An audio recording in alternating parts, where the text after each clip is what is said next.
tonight to be politically correct or to spare your feelings. If you're looking for something tasty on your palate, this won't be appealing. I've been quiet for too long, I'm finna open up and tell my story. I don't care what you think about me, stay tuned, cause we about to go explore. What's up, everybody? It's your girl Dana D. Fisher, aka P31. Yo, what up, though? It's your boy Maintain. And welcome to the Faith and Trauma Podcast. Are you having challenges living out your faith? Could it be trauma? Tap into the convo to find out. Every Monday. See you there. Welcome to the Faith and Trauma Podcast show, where I'm your co-host, Maintain, and we're here with Dana Fisher, aka P31. And today we gonna talk about betrayal. On episode 3 of our Faith and Trauma Podcast show. Let's go. Let's get into it. So, when we're talking about betrayal, have you ever been betrayed by an individual, whether it's in church or your job or in a home? Like, how have you dealt with that before? Have you experienced it? Talk about it. We got time? The list is really long. We got time. Yes, I've been betrayed. Unfortunately, I've been the betrayer. But we're not talking about that part, right? We're just talking about if I've been betrayed. However you want to flow. Yes, by a good friend of mine, who I still think is my sister to this day. We don't talk anymore. Don't talk anymore. Sister of mine. Wait a minute. So, hold on, wait a minute. Didn't you mention something about smashing the homie? Right, yeah. That's a no-go. Well, yeah, it's really a no-go. I don't think you should be smashing the homies. Okay. It's a deal breaker. So what we mean by that is about not smashing the homie. Like, so if me and a female, we're friends, and her and her boyfriend break up, then I go and date her ex. You don't do that. You don't do that. But that's what had happened to me. It happens though. It happens. So did it damage the relationship? Yeah. And is that where the betrayal came in? Yeah. She broke the code? Yeah. Did she tell you she broke the code? No, I found out. Anyway, go ahead with the story. People want to know. Okay. Talk about it. So, high school sweetheart, went to prom together, both of our proms, graduated together. Everybody, for the most part, who knew us, knew him, knew me, peas in the pot. Okay. To include all my close friends, which a lot of us still rock to this day. Right. And those who were in that circle, we were still rocking to this day. Okay. So we broke up in college because I was being stupid back then. So are you the reason y'all broke up? Yes, I'm the reason he and I broke up. Yes. I betrayed him. I'm going to let you finish your story if I give my comments and opinions. But go ahead.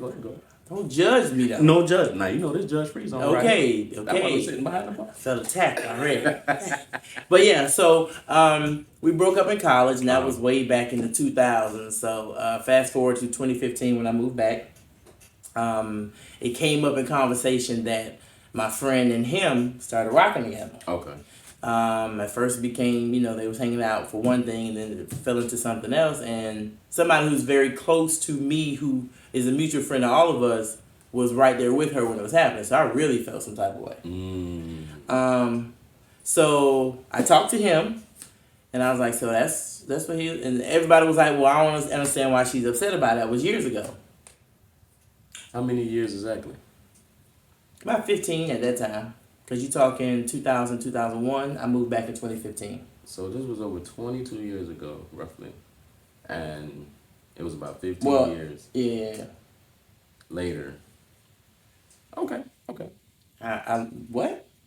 No, I'm just trying to get the math. So, I mean, to you, it definitely sounds like that's irrelevant. No. It could be 15 totally or 100 years. She should never smash the homie. That's your point. Period. I would not smash her baby daddy. Yeah, I would not. None of her exes. None of my friends' exes. I would never. Especially if we cool, like we hung out together. Man. Yeah, no. So, anyways, I told a mutual friend. That mutual friend told both parties, and it was like a warning that went out. D knows, and you gonna expect a phone call. And I was like, hey, that's how it is. So, long story short, I still, even with that, and we addressed. I think we did. I don't even remember if we talked about it or not. Her and I. But then her parents passed away, and I was there for her. Had to put my issue, my beef to the side, my feelings to the side, to still be there and support. Absolutely, and be there and support her. That's love. But after that, I was out. Exit stage left.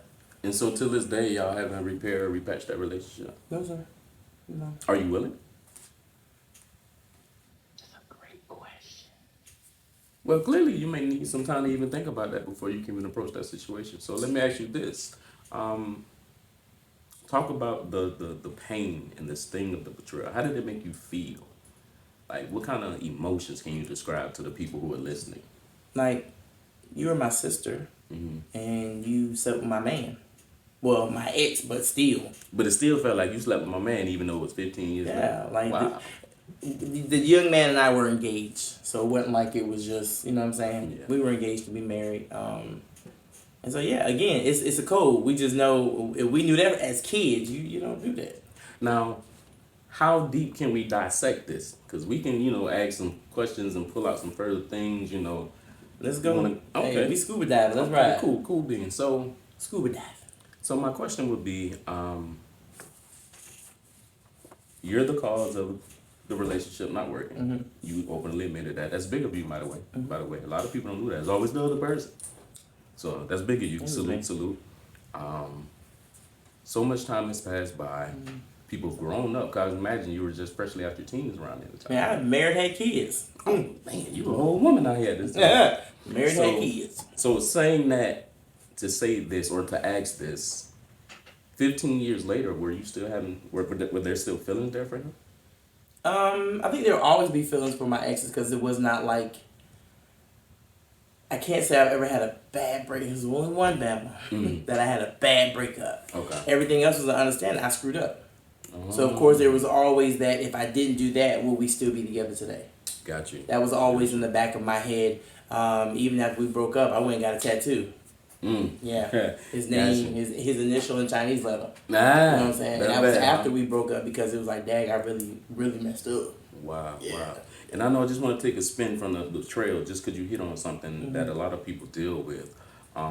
Once you went through all of that and you did all the breakup and got the tattoos and everything, how did you really move on from that? Once you accepted the fact that, man, this is my fault, those regrets are here, I wish I wouldn't have did this, I wish things would have been differently. There's so many people who stuck in that place, even in the relationships, or whether they're single, married, you know what I'm saying? So what would you say to the listeners how to get through that page? For one, you gotta forgive yourself. Because it's not always guaranteed that person's gonna forgive you. And he did confess to me that I made it hard for him to trust women again. And that hurt. I don't ever want to be the cause of somebody's hurt, for one.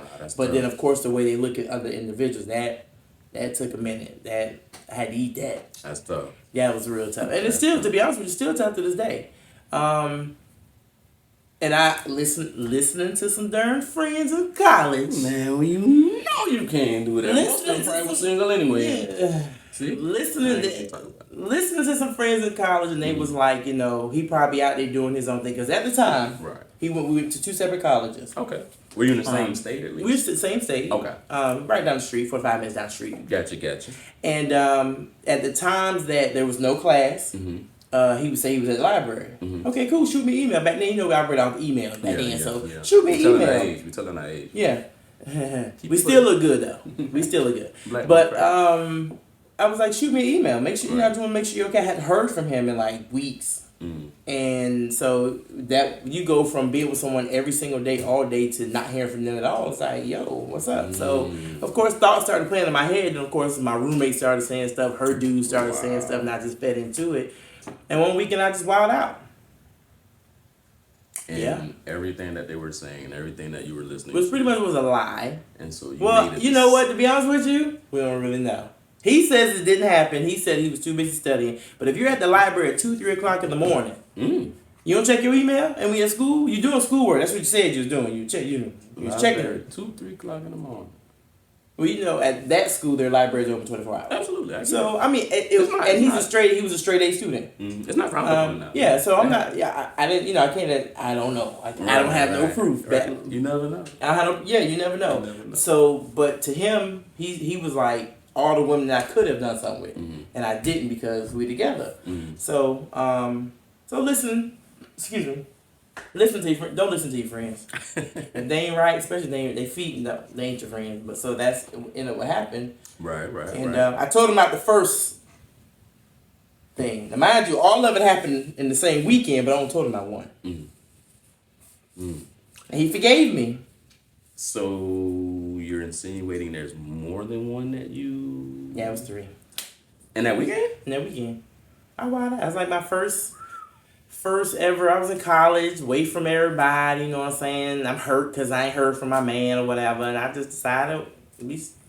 So do you and that guy have a relationship to this day? No, that guy does not talk to me at all. So, We're Facebook friends, though. So hypothetically speaking, if he was to ever hear this podcast, would he just be finding out that was more than one? No. Oh, okay. No, because he forgave me for the first time. When I told him about the one, he forgave me. I'm sorry. No, it's all good. It's something to get it out. But when I went back and told him, look, there's more.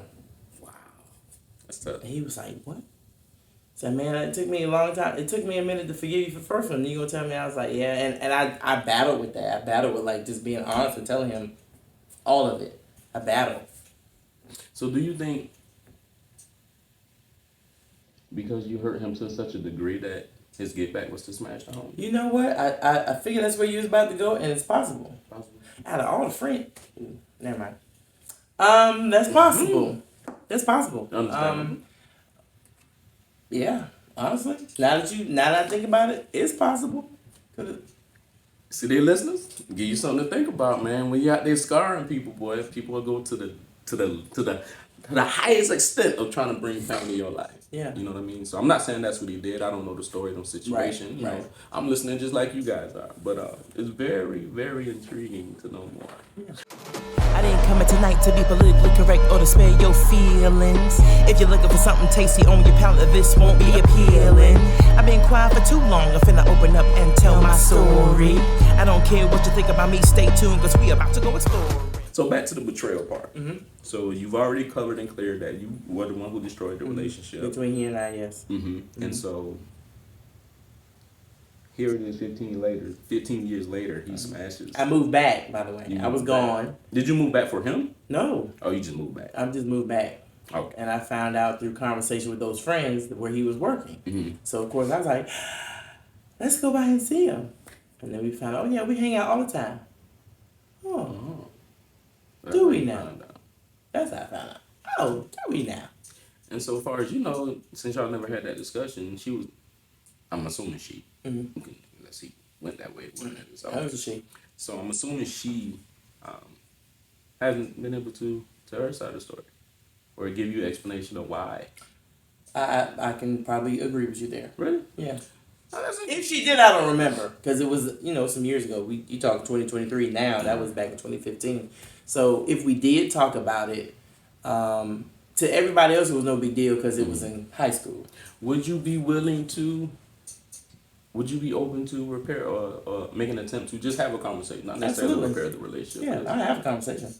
That's what's up. Yeah. That's what's up. It's not, for me, even though it happened, and I feel like as a friend, you did, I feel like you betrayed me. Honestly, I'm not going to lie about it, but it's not enough for me to hold anything. You know what I'm saying? Like, if we were in the same room now, it would be cordial. I ain't even doing all that. Understandable. I got too much going on to even hold that type of ill will toward anybody. Understandable. See there, listener and viewers, we also are about mending relationships, repairing situations that could detrimentally be bad for everybody. But yet, two mature individuals can sit down and have a conversation and, right the wrong. So that's what we're about on Faith and Trauma. We're just two people who just have genuine hearts and just trying to share the gospel as well as our faith and our trauma and everything else with you. So thank you so much for listening and tuning in. We're going to continue on with the conversation. Be prepared, though. They might not be sorry for what they've done. So the hardest thing I heard someone says to accept an apology that you may never get. And I think I've lived there for so long because I haven't received apology from a lot of people. Doesn't matter if you get it or not. Some people would say yes. Because I have something else I'm focusing on, and it is not, I don't want anything to hinder. For me, no. If you never apologize to me, I just want to make sure my heart's right. Gotcha. That's really the only thing that matters. So, but I would say, this is kind of contradictory. I would say I want to keep an open door. Maybe not. Yeah. Again, you done hurt me more than once. I ain't gonna give you the opportunity to do it again. But that doesn't mean I have to feel negative towards you. Again, like you mentioned earlier, you know, something to think about, you know. That is something to think about. That's something to good. pray about, definitely. Absolutely. You'll never get that apology. But I absolutely feel you thou wow though, because I also know about tearing up relationships, you know. I didn't come in tonight to be politically correct or to spare your feelings. If you're looking for something tasty on your palate, this won't be appealing.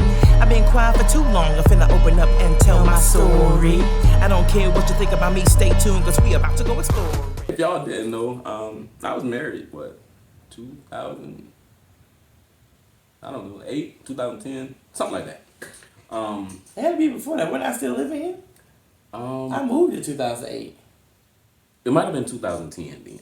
I was gone. It might have been 2010 when I got married. Okay. And I then went off and moved to Atlanta. So the whole, my brother, I'm going to explain the betrayal part as well, how I felt betrayed. But, you know, her and I made an agreement. You know, she was the breadwinner, you know what I'm saying? She had the head on her shoulders. She was the one already more established. What do you mean by breadwinner? She made more money than me. She was the breadwinner. But you were still the man of the house. We're going to get into all that. Okay. We're going to get into all that. And so we had made up a little game plan that, hey, because, you know, at this time, I didn't graduate college or anything. Mm-hmm. I didn't start college. I didn't have nothing. All I had was a GED. Mm-hmm. So we made a plan. Well, hey, we'll get up here. We'll finish this little, we'll start college here in Savannah. Mm-hmm. Well, everybody knows Savannah. So we'll start college here in Savannah. And then after the first semester, you'll move up to, you know, where we moved to. And then, you know, we'll start a life there. And she was like, well, I'll hold it down for the next 6 to 9 months until it finish, you know, you can finish your certificate, then you can pick up where you left off and boom, boom, boom. So cool. Everybody told me, hey, that sounds like a ride. Get a job first, bro. Don't go out there with no job. You can't go out there as a man with no job. And I didn't understand it, man. I struck gold. She bad looking to me, pretty smile, you know what I'm saying? To me, I'm gone. Wait. I'm shutting down. I'm closing the door. Boy, I'm getting married. I'm so almost. What you mean you struck gold? I struck gold.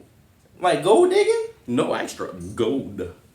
So there was no let me pressure for you to get a job? Let me rephrase it this way. She was a good catch. Okay.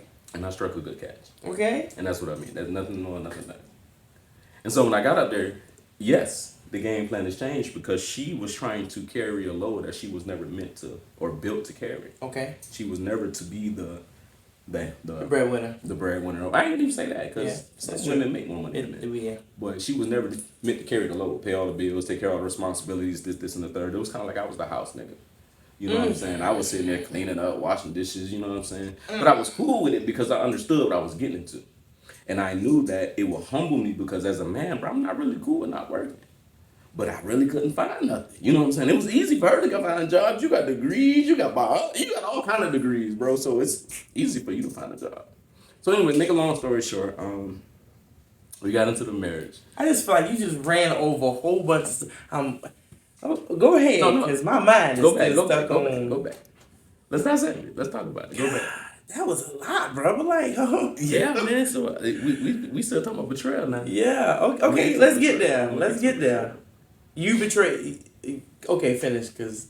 Ooh. Okay, so here comes the marriage begins. You know. So okay, hold on. Let me back up. Back up. So y'all are here. You say let's go ahead and get your degree, cause she already had hers, or y'all get them together. She already had her. She was already. You were told to get a job before you went up there. But you was like, warn me and give me wisdom. Yeah, but you was like, nah, I'm good. I struggle. We got a game. I got a rider, basically. We got a game plan. Okay. That's what I went with. So you went up there, and then she took such good care of you. You felt like, okay. I felt like what? Like you said, the house ninja. No, it's not that she took such good care of me. I felt like the house ninja. I mean, just as a man, my job is to be out there getting the money, taking care of bills and responsibilities. You know what I'm saying? Not be necessarily always the one who's cooking and cleaning and all this and all that. Now, there's nothing wrong with that. Right. They're not gender roles and nothing like that, in my opinion. Yeah, I was going to say, yeah. For example, like if you come home from a long day at work and I've been off that day, I don't expect you to come home and start cooking for me. Right. I've been home all day. Okay. You should come home to me. Yeah, you know what I'm saying? So message. That's what I'm saying. Okay. So anyway, so I was, doing all the tidying up around the house. Then it got real comfortable. I mean, a little uncomfortable because the bills started backing up. Then she started out going out there getting another job.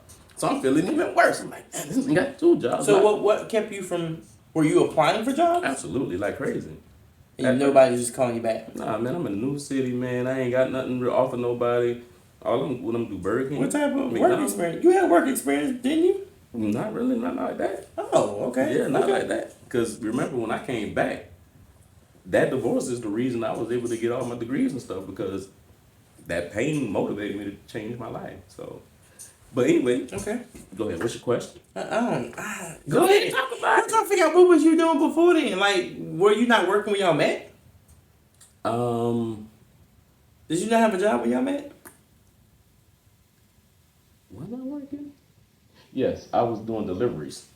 I was doing deliveries on his truck box truck. Box truck. Delivering for dynamic duo. Yeah, I was doing deliveries, and I was preaching at the time. I was ministering and everything, and I had just got my license to ministry and everything, and they sent me off real well. You know what I'm saying? Okay. Yeah. So. Okay. That's how I had to remember like so long. Yeah. Okay. Yeah, I had a job before I left. Yeah, because I left everything. I left my parents. I left my job. I left from school. Just started my university. Fell in love with the classes and everything, the people there, but I left everything, so I can start a new life up there. Okay. It happens. Okay. Mm-hmm. Okay, let's keep talking about it. Let's get into it. So, of course, the marriage... She got a second job. She got a second job, and of course, everything got real challenging for her. Mm-hmm. So now here come the nagging, the nitpicking. You didn't get it out of that. Man, what you want me to do? So what I did, to show you that I'm trying to applications, every job that I applied to, every... follow up, everything I've ever done, I wrote down and I documented it.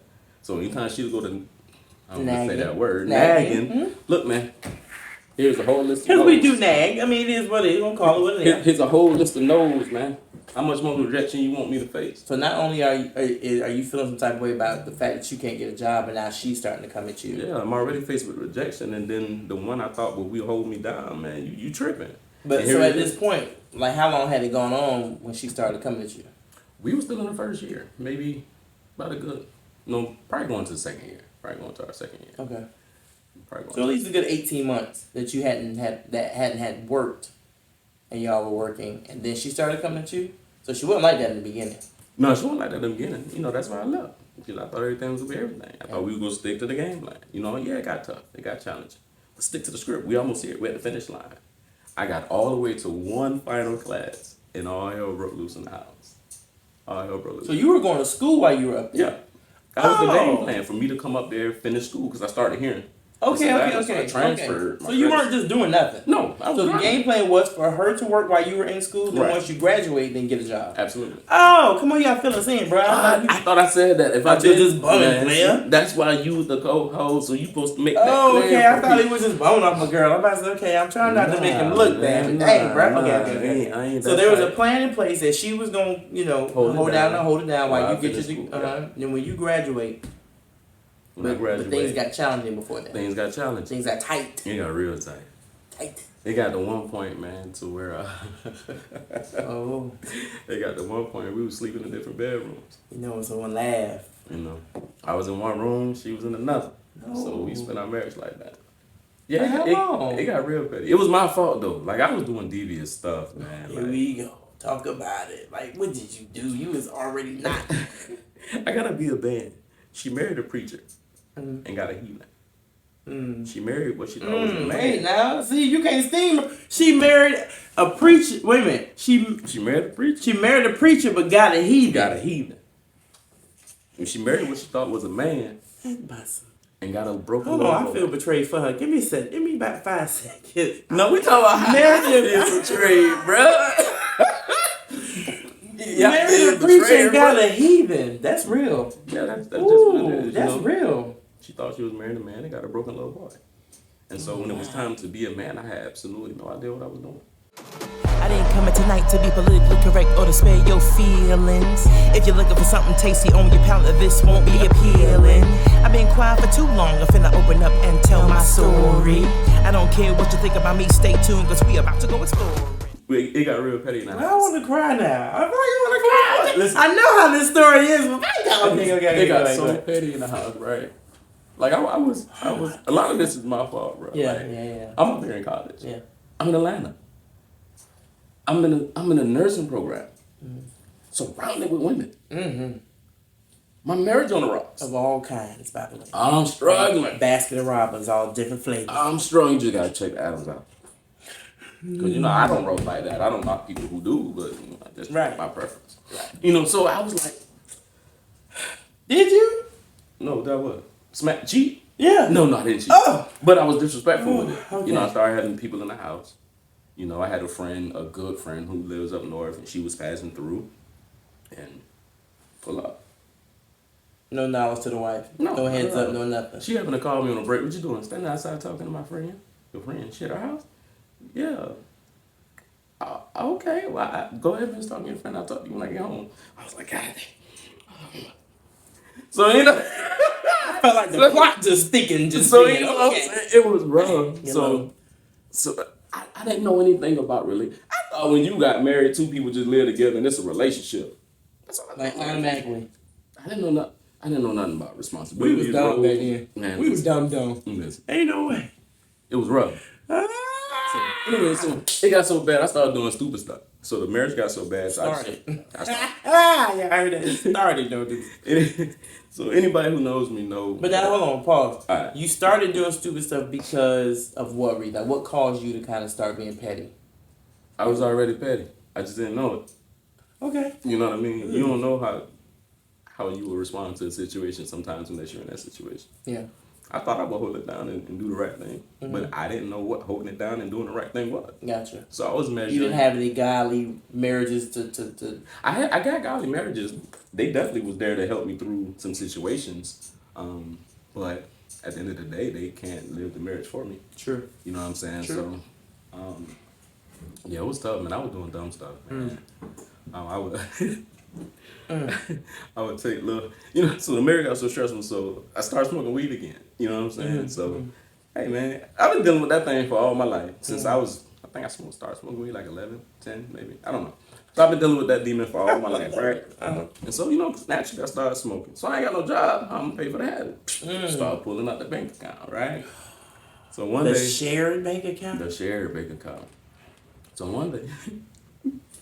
She checked the bank statement. I bet she did. And she was like, Jermaine. I say, yeah. What's going on? She was like,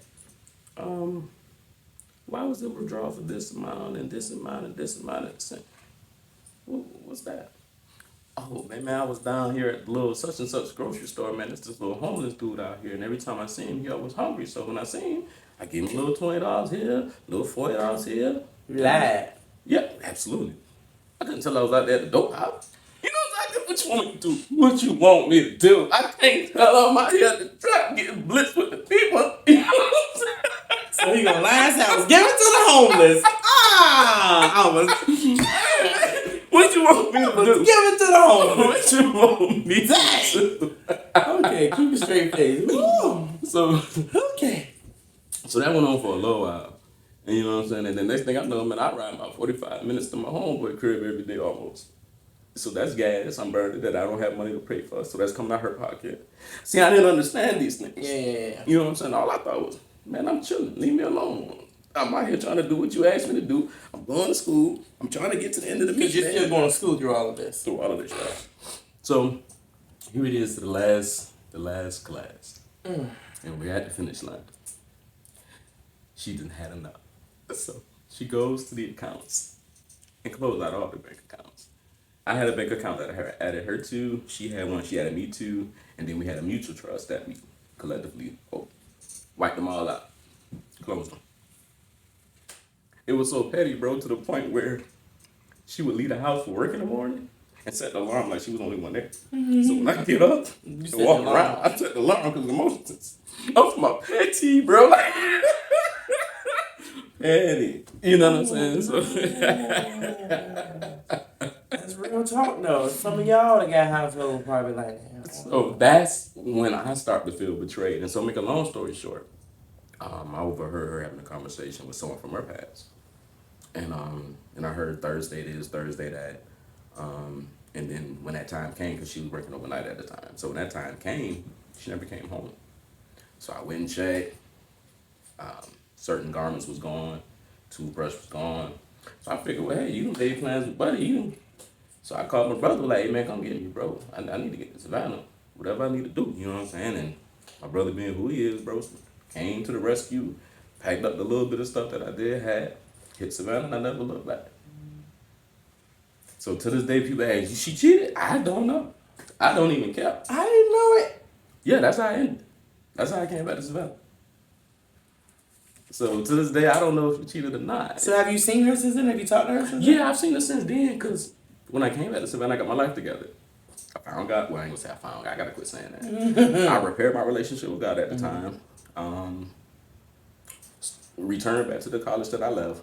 Finished my associates first. And then I finished my bachelor's, and I started working on my doctorates, because they had just started a program where you can take your bachelor's. Boy, got more degrees than a thermometer. Let's Right. go. So did all that, and then, you know, when I got my bachelor's, she reached out and was like, listen, I just want to take you out for, you know, graduating college. Oh. So I was like, man, cool, ain't no problem. You know, about a year, some change went by.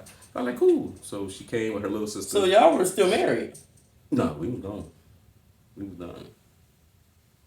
Yeah. See, in the state of Georgia, if y'all ain't got no kids together, I ain't even got to sign a divorce. Yeah. I never signed a divorce. You got no kids? So what happens is, with the state of Georgia, if you want to file a divorce and somebody doesn't agree, absolute divorce. yeah, and you want to file a divorce and someone doesn't agree to sign the divorce or whatever, you filed or you served them, which they did. They came to the crib, served them papers. Oh, she did serve you? Yeah, she did serve me. Okay, so she filed the papers. Right. Okay. And then after 30 days, of course, I'm not signing it. I don't want anything to do with this. I'm still holy, right? I'm still the minister. Oh no, this is forbidden. So you God says he hate divorce. I ain't gonna test nothing. I just that's what you want. You're not signing it as contested. It's contested. No, me not signing it saying I don't want to have anything to do with this. And when we found out the information that she can go through the divorce without my signature, then I didn't put my name on anything. So after 30 days, you know, you're allowed to publish it in the newspaper. Yeah.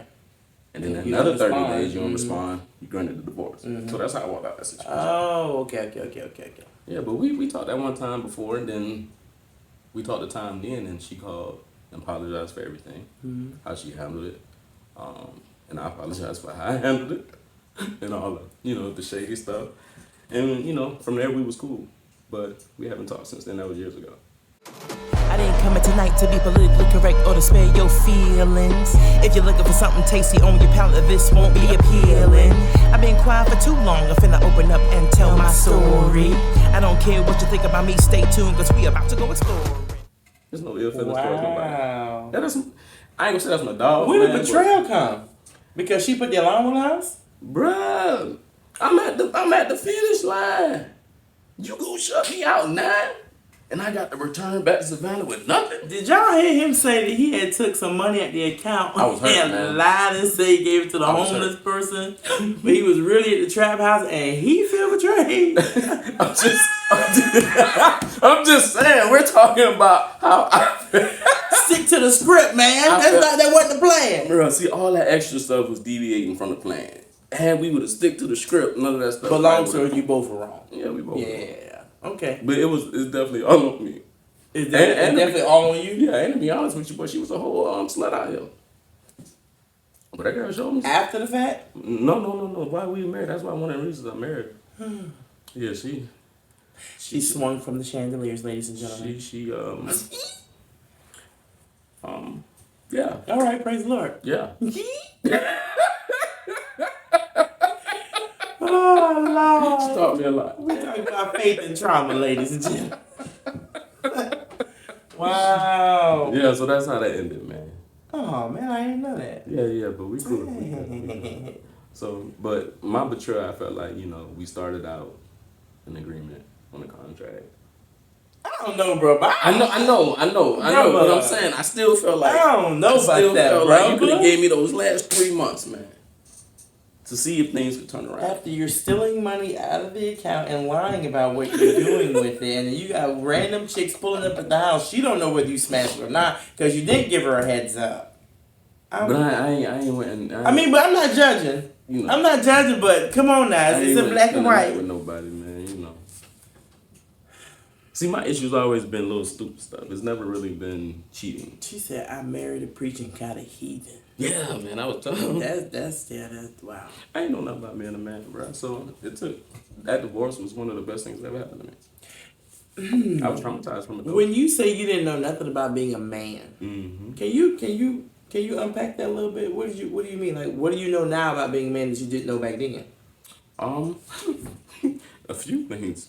Well, one, what I thought a man was, well, you know, you just take it out. So, you know what I'm saying? I didn't understand the order and the hierarchy of how God requires of a man, the standard, how everything goes through the man. And by the way, if you got pastors and a husband in the home, your husband probably need to be your pastor, not your pastor. But anyway, so Wait. What?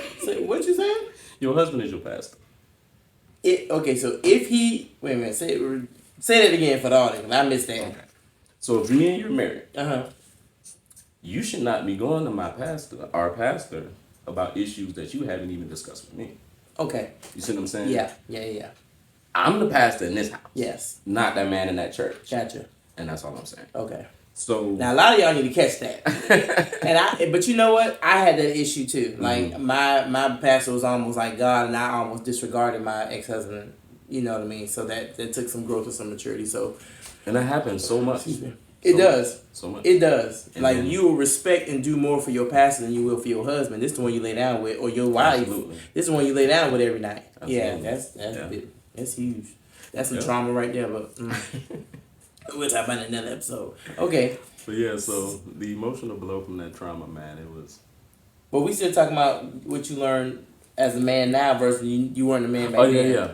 Well, as I learned as a man now, is really responsibilities and accountability. Okay. How to make sure that my wife is appreciated, affirmed. You know what I'm saying? Even if the situation is 70-30, where she's carrying a 70, I got to make sure that my 30 is loud and vibrant, that she sees it and it's acknowledged. You know what I'm saying? So I didn't understand that then. All I knew then was, hey man, listen, I ain't got no job. I'm trying. It ain't working. I'm about to go out here and self-medicate and deal with the stress that I'm dealing with you with. Whereas a man today is, I could have went to the Burger King. I could have went to the McDonald's. You know what I'm saying? She just wanted me to get a job. I was going to ask you about that too. You know what I'm saying? But my pride as a man, like, I'm not working in no Burger King. No fast food joint. Come on, man. I'm too old for this. I'm a married man, but I look like. So, a woman just want to see you try. Exactly. We just want to see you put some effort into it. Don't sit back and let us have to carry everything. Yeah, I did that carry wrong. Go on and get a Chick-fil-A. Get your good old job. Flip the chicken. So that's one of the things. And another thing is that I learned as a man that you can't please everybody the same way you please other people. Every woman is different. Every man is different. Every man is different. Yeah. Emotionally, physically, spiritually, mentally. Learn your partner. You gotta learn your partner. Yeah. So I was trying to satisfy her. The way you was doing in the past. The way I was doing in the past, and I just wasn't living up to it. I couldn't. So, wow. I had to understand that as a man. You're dropping some stuff. And another thing that I had to understand as a man, that it's okay to ask for help. Yeah. You know what I'm saying? A lot of things probably. Hold the phone. Let's take a moment of silence. He said as a man, it is okay to ask for help. As a woman, it's okay to ask for help. Some of us independent women up in here too. INDE. It's okay to ask for help. It's not a sign of weakness. It's a sign of strength. It's a sign of strength. Because a real man knows when he needs a circle, he needs his support system, he needs his team, he needs his brothers, he needs his sister, he needs his family, whoever his circle is. A real man knows he needs them. And you didn't know that back then. I didn't know that. Yeah. Dumb as a doorknob. I was too busy trying to hide stuff from my past to know. Yeah. You know, they knew I was, you know what I'm saying? So, you know, so that was some things that I learned, man. And like I said, that divorce was one of the best things that happened to me because it started me on my road to become a man. A divorce was the best thing that happened? Absolutely. Oh, I don't think they're ready for that now. Some of them are struggling right now. Some of them are in the valley of decision. Don't give them that. We don't want to promote divorce now, but we absolutely it was a part of his story. And now let me clear that up because we are saying faith and trauma. Now God does hate divorce. You know what I mean? He hates divorce. God. And he is opposed to it. However, you know, divorce decree was written and given to Moses in a situation to where God allowed it in this form because of infidelity. People's hearts were hardened and they wouldn't, be able to. So to make a long story short, it's not something that God allows, but divorce is not an unforgivable sin. Just like your lying, my lusting, your backbiting, my alcohol, whatever sin cheating that you on the can think taxes, of, whatever, food stamp fraud. Come on now, PPP loan. Oh my God, whatever it is, you know what I'm saying. There's no difference. You know what I mean. So divorce is just forgivable as everything else. And so when I really accepted that truth, I accepted the fact that I made a bad decision. I messed up my marriage. I didn't honor or I didn't earn my commitment to God or my wife. Right. And so from there, I vowed to never be that man again. Okay. And then if I did find that situation, that I would give it one more shot to take everything that I learned previously to apply it to this and grow together. And if I get married and it don't work again, I ain't never get married again. Oh my. I'm 2-0, man. That's it. 2-0. That's it. I ain't trying to third. I ain't trying. I'm for the streets. I'm for the streets, bro. I've been married one time, get divorced. I'm gonna try it one more time. I pray for my brother. If it don't work, I'm for the streets. It's gonna work. I'm for the You're streets. different. It's gonna work because you're different. You weren't the same guy that you were then. Right. And I think sometimes people try to hold you captive to who you were, who you used to be. Right. You ain't that dude no more. Right. You know, one of my biggest challenges when I first started, dating outside of that divorce was not comparing everybody to my wife. Mm-hmm. That was so challenging because she was a good woman. Mm-hmm. I just didn't know how to handle her. You ruined her. I won't say that. I won't say that. But in some ways, I ruined her. Yeah. But y'all both need counseling. Yeah. Both need we went to counseling. See, that's why I be split on counseling, right? Right. Because it can help. And it can hurt. Or it can hurt. In our experience of counseling, we sat down, boom, boom, boom. The counselor drilled it real good. Boom, hit it real hard. She took that out on me. You said that, let them counselors talk to me, and you ain't defend me, and it. We ain't counseling. What you mean? What you want to say? They tell you the truth. So long story short, one day we in the crib, we had a whole argument. Well, when we was in counseling, you said that. When we was in counseling, you said you was good. So counseling actually did us more damage than it did. When we went to counseling, I was just like the green light to go ahead and say yes or what. And the counselor even said we were so far apart. They don't even know how we got married. You admitted though. You admitted that you didn't know nothing about being a man. So you admitted you really just came into it not knowing what to do. Fact. You admitted that. And she was a hustler. Right. And I couldn't match that energy. You know what I'm saying? So. Okay. Well. So the whole betrayal was I felt betrayed because I don't know. We just gonna take that. No, this is not gonna be your betrayal story. This is my betrayal story. This is not gonna be. This is my story. Y'all got each other. No, I'm not. No, this not gonna. No, brother. I love you, but no. Ain't no way you get to her. She betrayed me. Because she put the alarm on the house. I was hurt. What? I was hurt. She ran away with another man. Oh my God, you don't know that. You don't have proof of that at all. She ain't came home. You left. You left before she could come home. Misunderstood. Don't need to be explained. No. Did you just say, you asked me, was I willing to sit down and have a conversation with somebody? You should have stayed there and be like, where you been? I could. Yeah. Shit, I was gone. Okay then. You don't know. I had to get up out of there. Okay. But it's all good. It all turned out for the best. These are the things that make us who we are. These scars that we wear and the healing that comes from. How did you heal from it? You say you went back to church, you got, Well, of course I was mad at God. I had went through a Job experience. Mm-hmm. I was mad at God and I just... Oh, you were mad at God? Mm-hmm. Job wasn't mad at God? Well... His wife? Let me say it this way. I said two things at once, actually. I was mad at God because I felt like I was going through a Job experience. Okay. So, Is it afterwards? Yeah, after the divorce. Because it still hurt. It still really, really hurt because I never wanted to leave my wife. Yeah. You know what I'm saying? So, when the decision was made and I accepted the fact that it's over with. I think that's interesting. After everything you all went through together, you still didn't want to leave your wife. Even the pettiness y'all was doing to each other. Nobody gets married to be divorced. But nobody gets married to be petty with each other either. That was unexpected. That was two people responding from trauma. Okay. You know what I mean? Yeah. Responding from trauma. Yeah. Hurt people gonna hurt each other. Big facts. Heal people will heal others. Big facts. You know what I mean? And so how to answer your question, I started my road to recovery by I like that. Hurt people and heal people. Heal others. Heal people, heal others. I'm going to put that on a t-shirt. I like that. You got to. I like that. You got to. Because if not careful, we'll think that let me say it this way. Everybody has a sense of brokenness. Yes. You know what I mean? But everybody's not broken to the point where they can't be active. They can't run their day-to-day activities. Now you talking about broken with a mask on or broken like I'm healing I can. Like for me, and there's some areas where I have healed, but then there's other areas where I am broken still, currently, today, right now, at whatever time it is. And I can't allow that brokenness to hinder me from the things that I want in life, a better relationship with God, to be a better husband to my upcoming fiance. How can you prevent that though? You're broken. You don't know what your response is going to be to certain triggers, or you know what I'm saying. So how do you? I think you do. Like you have to be in tune with yourself. You know what I'm saying? You have to know yourself. So if I know I'm broken and I'm hurt and I'm in my feelings, I have to know how I respond when I get that way. And so when I become hurt and I know I'm in my feelings, usually I'll get quiet, I'll be standoffish, I'll kind of just shut down, I'll deflect, I'll do all these things to give me time to deal with me. Okay. Because do you communicate that to the other person?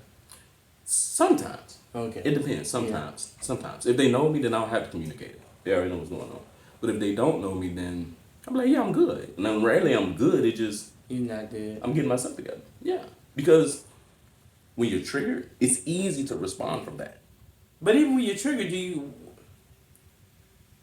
it's good. That's good that you say that, because there's ways to respond. Absolutely. Even when triggered. Absolutely. So when you get triggered, what is your first initial reaction?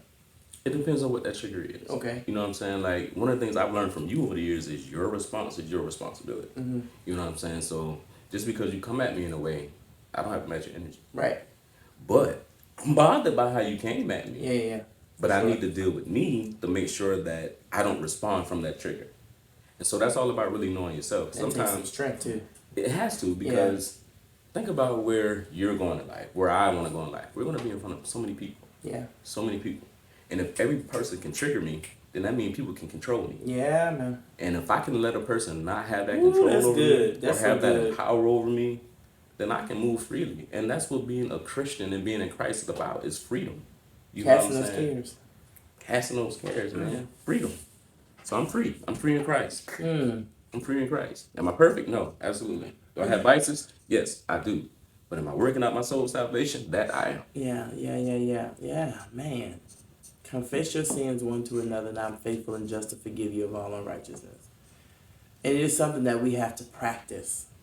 It's not something that's going to be overnight. It's just going to go away instantly. It's something you got to practice. Like, get that scripture, whatever it is you're going to stand on. One of my favorite ones is Philippians 4:8, because it forces me to have to focus on everything that's lovely, everything that's true, and it's pure, everything that's of praise. It makes me, so anything that's contrary to that is like, I'm not supposed to be focusing on that. Even the triggers, because we both have dealt with those. Wow. Yeah, because I would rather a person try to figure out what's wrong with me than to show them what's wrong with me. Than to what? Show them what's wrong with me. You know what I mean? Ooh, say that again? I would rather a person trying to figure out what's wrong with me versus me showing them what's wrong with me. I know something wrong with him. I know he's bothered by something. But he alright because he ain't snapping. But then what if... See, I want to get... me personally, I want to know what's wrong before we get to snapping. I want to know that if you shoot me, I'm good. Which you did earlier, I'm good, and I clearly tell something was wrong. But I'm like, okay. But if you think, you know, if you spend your life addressing every little tiny small thing, man, you drive yourself crazy. No, I agree and I disagree. Because depending on the relationship that you have with certain people, you should address those things. And like, I do agree with you. If you know me, then you'll know to give me my space. You'll know, okay, he'll come back and talk to me. You'll know those things. But if me and you are really reintroducing that, reconnecting. Absolutely. We've had some time. My brother had left me, y'all. He had left me, y'all. She tried me, man. Yeah, my brother. I tried you. What I do? I was playing, y'all. He lying. I know he lying. 'Cause my brother ain't talking to me. My brother ain't talking to me. So we're reconnecting. So now it's almost like eggshells. Very careful. You know, it shouldn't have to be. I'm not eggshells around you. Because I've learned to accept the fact that you are who you are. So when you get in your moments and your moves, I just get quiet. And I don't even like how you saying that. You get in your moves and your moments. What does that mean? Everybody has moves and moments, man. Everybody is not the same person 100% of the time. You know what I'm saying? And when you recognize that a person is not really up to their authentic self, you just let them rock out. Up to I'm always my authentic self. Well, you know what I mean. You just let them rock out, man. What do you mean? Yeah. Yeah, but addressing the comment that you made about every little thing. Mm-hmm. Because if I love you, if I care about you, if I want to have a relationship with you, I want to know every little thing. Now that's me. That can turn into nagging. Because you're bothering me, man. You know what I'm saying? Like, that's how you see it? Yeah, because teach me something. It's like this. If you address me with every little thing, that means every time. Wait a minute. When you say address, what you mean? Because I mean asking, are you okay? What's wrong? Can we talk about it? That's what I mean. Perfect example. You say, hey, Dana, you okay? You say, yeah, I'm good. Okay. 2 minutes later. Hey, man, you sure you okay? Yeah, I'm good, man. 10 minutes later. Hey, man, you ain't really yourself. You all right? Bruh. Now, I will say, in that scenario, it might be the energy you giving off. It might be. It could be. So if I'm feeling like something is not vibing, hey, bro, we gotta do something together or go somewhere together or hey, bro, we need to fix this. And that's when you in the air. And that's when you understand your partner, because if that person is giving off that energy, and it's time for them to perform, so to say, or do whatever it is that you mentioned, and they can't perform up to that level because of that energy, then it's a hindrance. Then it's a problem. Then then that's when it becomes, okay, we need to have these discussions. But if it's not affecting nothing, the person just having a little moment, leave them people alone. Yeah, we ain't got to know everything. But if I did something wrong, I want to know. If I did something, but even in relationships, if you did something wrong, I'm not on your time. You're not on my time. Mm-mm. What you mean? If you did something to me, I'm not on your time to tell you what's wrong with me. Big facts. I can understand it. Give me time. So then now you're. Are you gonna come back and tell me what was wrong? Absolutely. But in that time, that's my own time. It could be 10 minutes, 10 days. You know what I'm saying? But you can't. Well, we're still healing, brother. I ain't gonna say can't. It wouldn't be wise to just keep forcing things out of people. I can go with you there. Yeah, that's all I'm saying. I wise to keep just trying to force stuff out of people. When they want to talk, when they ready to talk, they'll talk. Yeah, that's what's up. Mm-hmm. That's growth. That's maturity. Yeah, that is. Yeah, or other than that, I'm numb. I don't really give a anyway. So, Ninja, when you get together, holla at me. It could be that, but that's what's up. And that goes back to what I said earlier. That's why I always try to keep an open heart. Absolutely. Because sometimes the other person might not be ready to talk. Mm-hmm. And I've gotten to a point where I'm gonna keep pressing the issue. Right. I asked you maybe once or twice this season of my life. Before, I would have been nagging. Mm-hmm. Hey, what's wrong? Can you tell me what's wrong? Come on, you remember. But now in this season, I'm okay, when you're ready to talk, holla at me. My number the same since 2008. So, wow. Because one of my biggest things that I've learned is that as a communicator, I like to try to communicate. You're a great communicator. I try to be effective in my communication. You're a great, effective communicator. So one thing I learned and still learning is that just because you feel a certain type of way about it, that your time isn't always the right time to talk. I didn't know that. You know. Clearly, I didn't either. I was in a situation. Nah, man, God said don't let the sun go down on your rap. We gotta talk about this and that. Nah. I'm so stupid. Ooh, I got a betrayal. It just came up. I was so stupid. But since we just, conversing, talk about the betrayal so we can go and get out the show.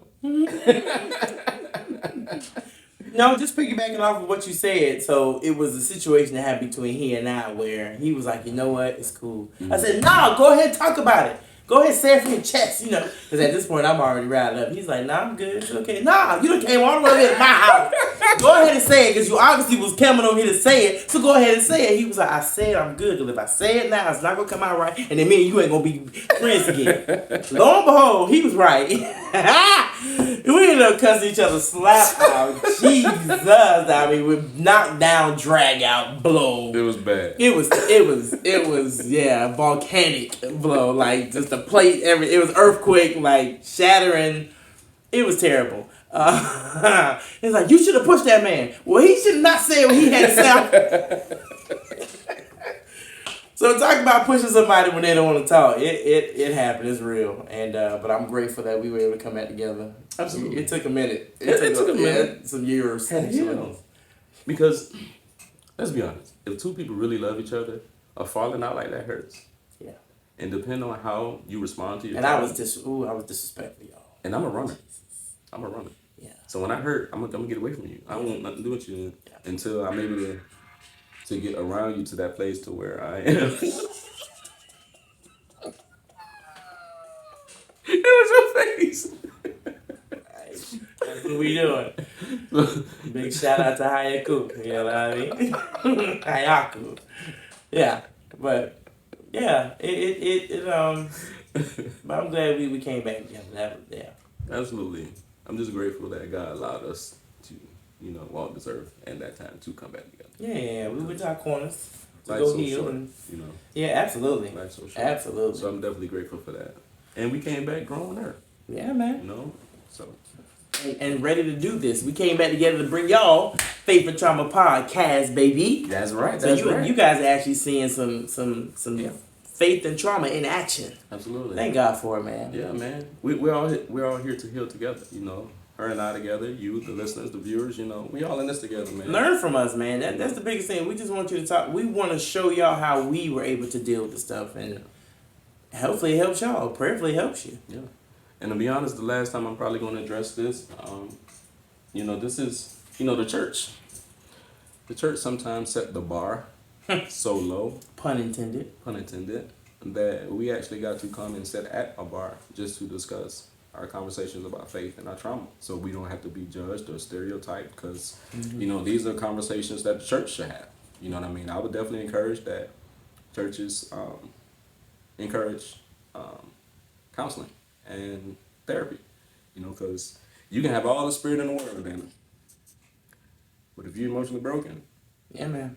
Ooh, yeah. So we got.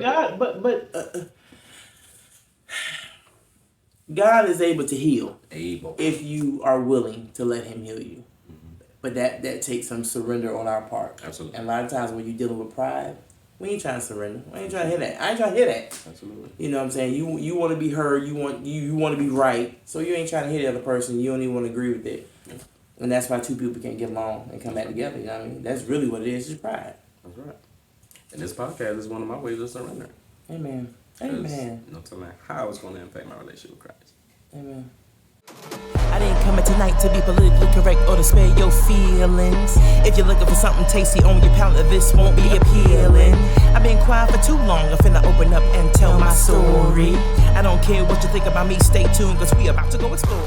I would encourage you again, go back and watch the previous podcast, but if not, I'll share this with you. Anyone that you are having some ill feelings towards, some indifferent feelings toward, pray for them. Mm-hmm. It's gonna taste like vinegar. When I think I'm gonna have to keep repeating that one. It's gonna taste like vinegar when you first pray for that individual, especially if you got some strong disdain for this individual. But pray for them, and then and continue to pray for them. Add them into your prayer list. Add them into your prayer life. And the more that you pray for them, it will. And I'm a living testimony. You'll begin to pray for that person like your life was on the line. Mm-hmm. So I encourage you. That's what I encourage you to do today. Somebody who's betrayed you, pray for that person. I know the pain probably still fresh. It probably feel like pulling the Band-Aid off the wound. But if you're looking to heal, if you really want that healing, then this is a step in that direction. Absolutely.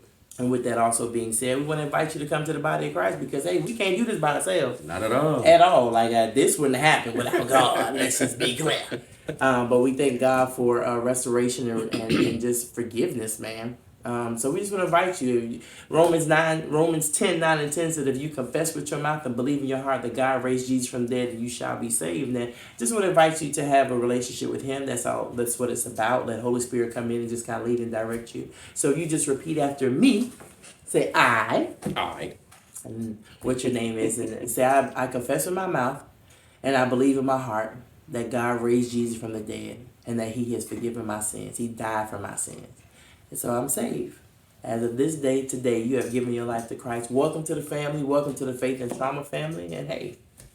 That's right. And listen, don't forget to like, share, follow, comment. And if there's anything that subscribe. Absolutely subscribe.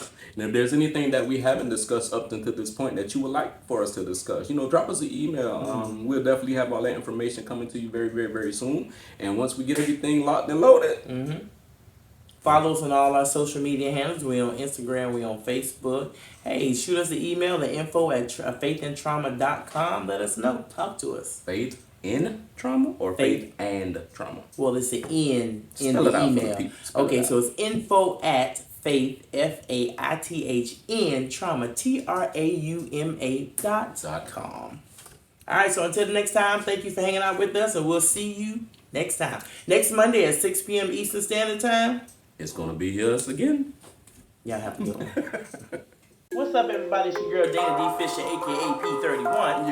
Yo, what up, though? It's your boy Maintain. And welcome to the Faith and Trauma Podcast. Are you having challenges living out your faith? Could it be trauma? Type into the combo to find out. Every Monday. See you See you there. there.